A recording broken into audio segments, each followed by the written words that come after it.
Well, hello there, humans, hippies, earthlings, whoever you are, wherever you are, whatever you're doing, and if you're lucky enough indeed to be doing it too. I'm in a spin, you're in a spin, we're all in a spin. Today was the first day I ever ticked over 8,000 subs for the last 28 days, and I want to thank you all for helping me hit that goal. I didn't think we'd ever get there, but that's 8,000 people have subscribed to channel in the past 4 weeks, which is massive for me. And I'm really, really appreciative of everyone who's subscribed to the videos, liked the videos, communicated with me in the videos, and who's shared the videos on Facebook, Twitter, Discord, wherever it may be. And yeah, I'm humbled and very, very grateful. Now, the video itself is going to be about playing with pressure, and I want to talk about getting better within the game, how you do that. And I'm using this game specifically as an example because a lot of the things I do in this game are light years ahead of where I was in the game when I first started playing. That guy, for instance, I try to get the guy who was going to the warehouse on the other side of the yard instead of killing the knocks in front of me and going for the person who was running away from where the loot was, because I was worried that the guy over there was going to get a gun and I'd actually have to fight someone with a gun there rather than kill them with or weaponless. And that kind of thinking just wasn't part of my mindset when I started playing PUBG Mobile. And I wouldn't have got there if it hadn't been for making these videos. It really does ram home to me how many mistakes I make. I make more mistakes than any 10 people combined.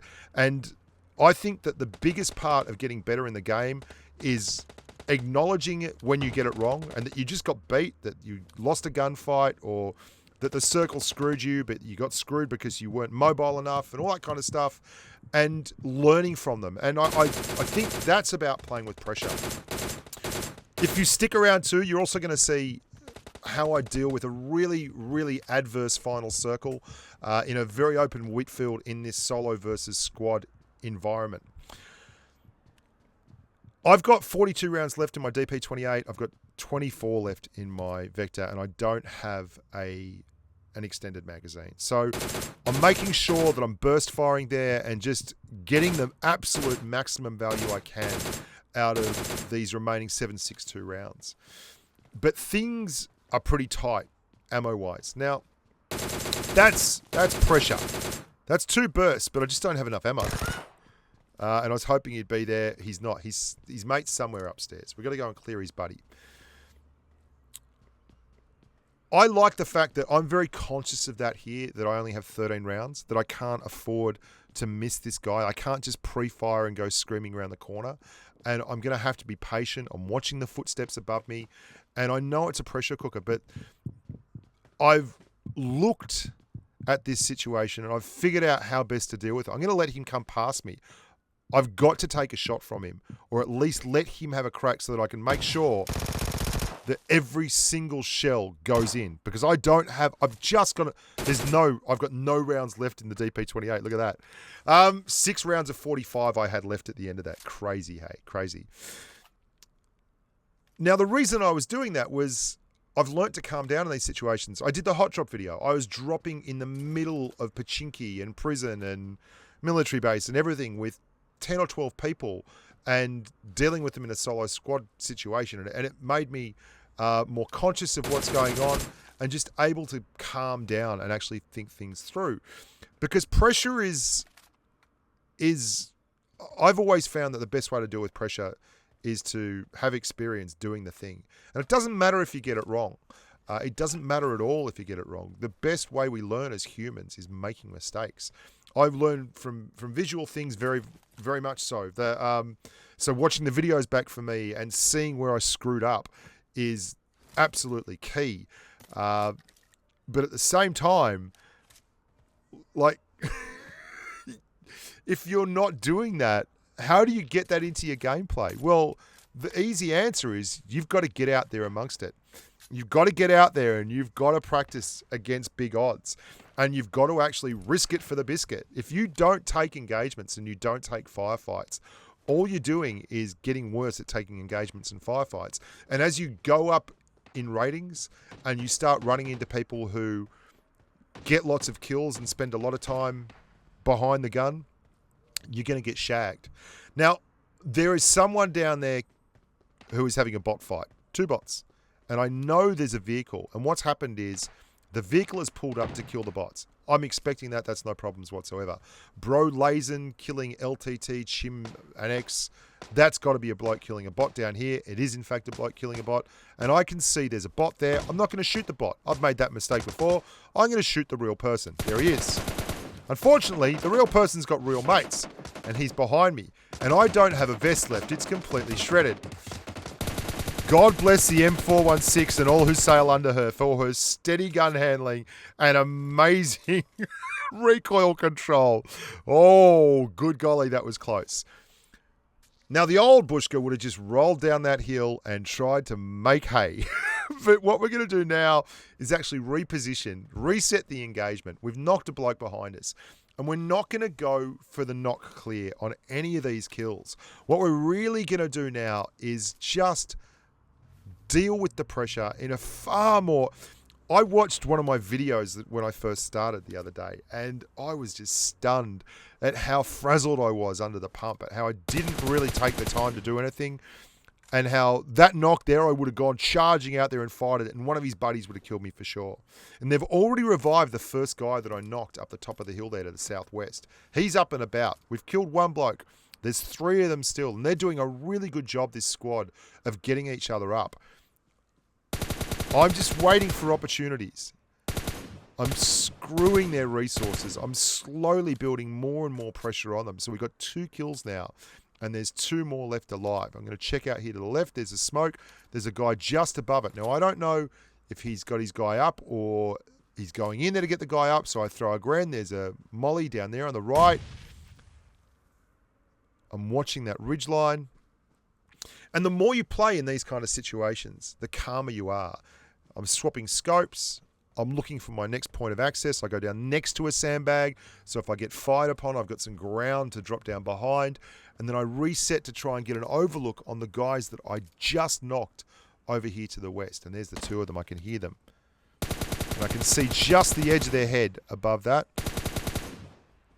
Not going to go and try and get the whole knock. Just putting pressure on again. Making them make bad decisions. He's gone in to revive his mate. Knocked him as well. I've got 7 kills here. There is 1 bloke up and 2 blokes down. Is that the lot? That's it. That's all 10.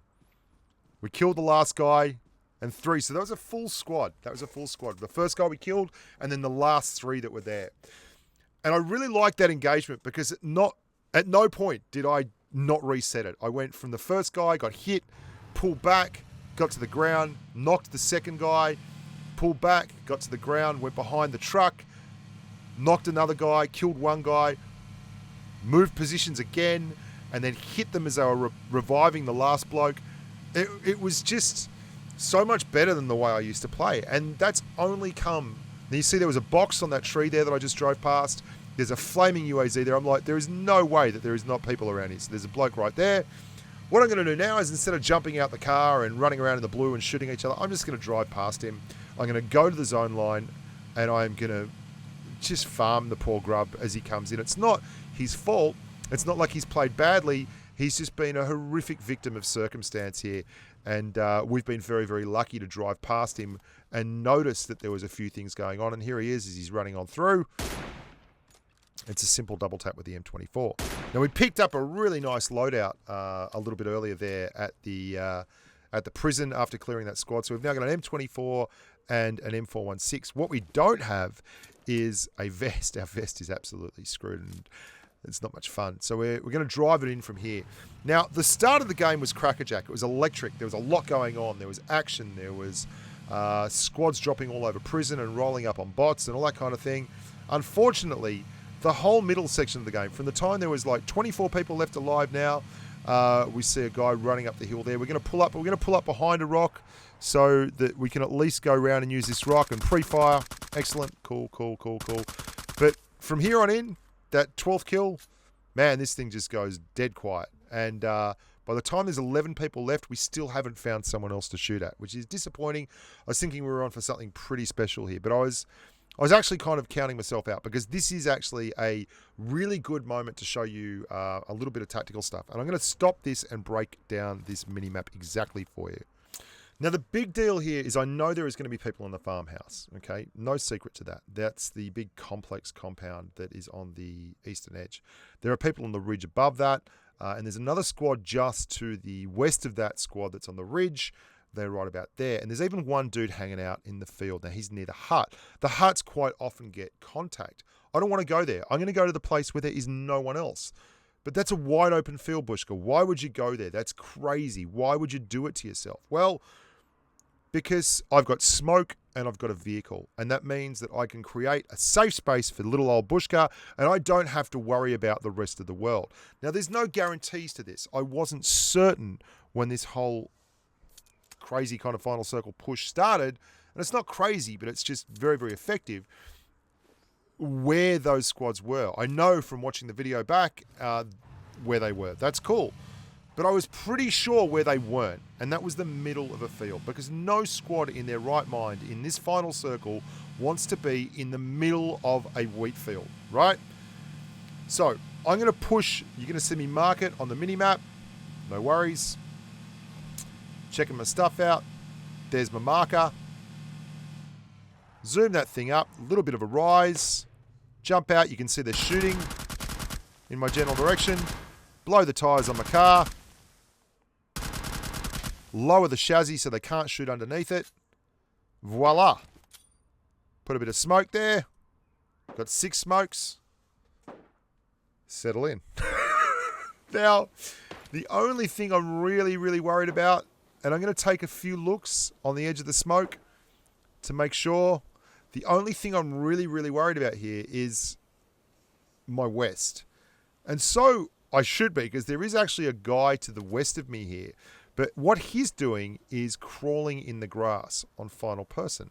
Now, if you crawl in the grass on final person and you're over 150 meters away from someone else, they can see you because the grass doesn't render for them. However, you can't see anyone because you're literally just looking at a field of wheat.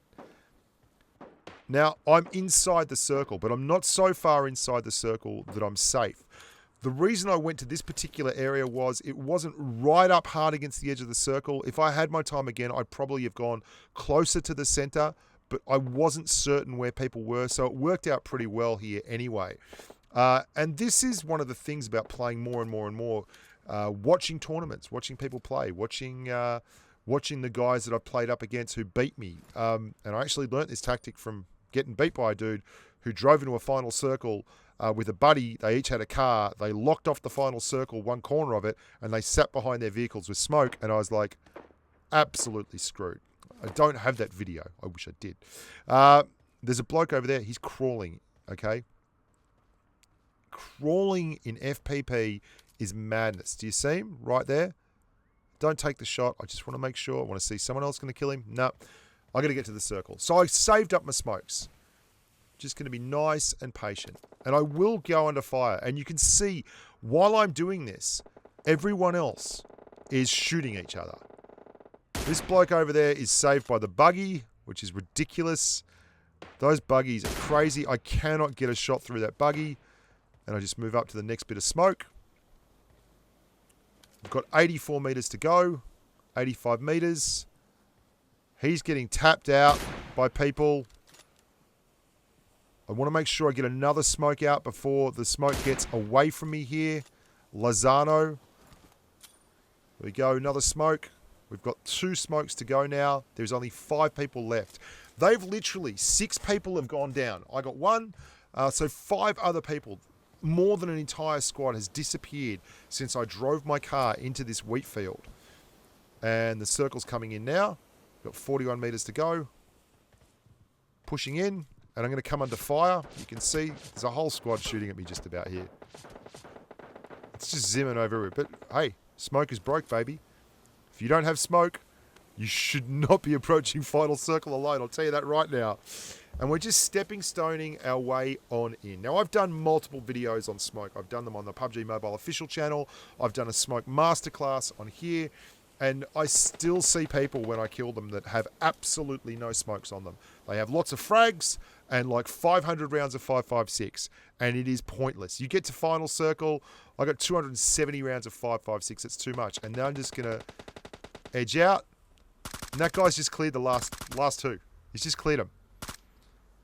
Now, I should have gone for the M24 shot there. That was my mistake. I've got no smokes left, so I'm going to try and use what I've got going for me. Either way, it doesn't matter. I've got the upper hand now. I've outlasted everyone. I've dumped myself in a wheat field, built my own little castle. I've waited for everyone else to get wrecked. He's now using his smoke. Well played him. Very, very solid. I'm going to move into the final circle to make sure that whatever happens, if he tries to outlast me, out-heal me, I'll be able to do that. But he doesn't. He comes out for a gunfight, and we clear him. So that's it. I hope you guys enjoyed that. Play with pressure. Put yourself in situations that you're not comfortable with. Put yourself in situations that are tough to deal with. Put yourself in situations that you make mistakes in. Learn from the mistakes. Improve your game. Think about what you're doing. And, yeah, go on and get that chicken dinner. Until next time, look after yourselves and stay safe on the battlefield. Bye for now.